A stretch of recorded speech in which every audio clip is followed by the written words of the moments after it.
Denis Podalides lit le discours de Victor Hugo pour l'abolition de la peine de mort, le 15 septembre 1848. Je regrette que cette question, la première de toutes peut-être, arrive au milieu de vos délibérations presque à l'improviste et surprenne les orateurs non préparés.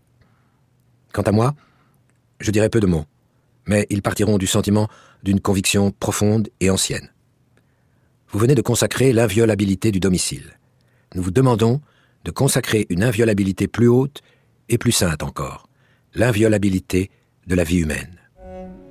Messieurs, une constitution, et surtout une constitution faite par la France et pour la France, est nécessairement un pas dans la civilisation. Si elle n'est point un pas dans la civilisation, elle n'est rien. Eh bien, songez-y. Qu'est-ce que la peine de mort? La peine de mort est le signe spécial et éternel de la barbarie. Partout où la peine de mort est prodiguée, la barbarie domine.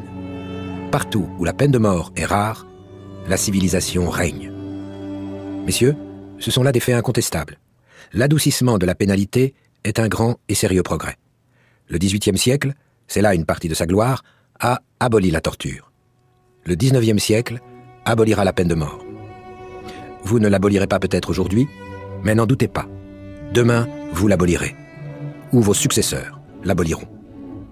Vous écrivez en tête du préambule de votre Constitution « En présence de Dieu ».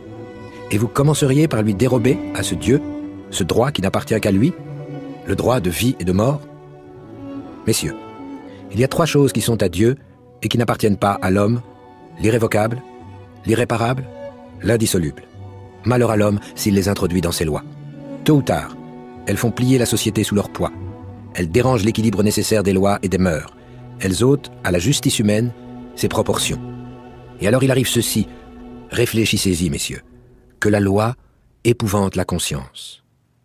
Je suis monté à cette tribune pour vous dire un seul mot, un mot décisif selon moi. Ce mot, le voici.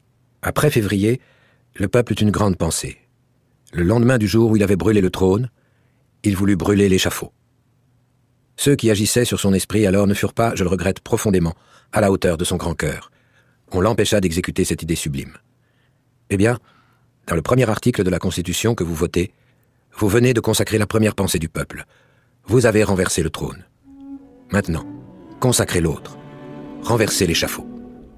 Je vote l'abolition pure, simple et définitive de la peine de mort.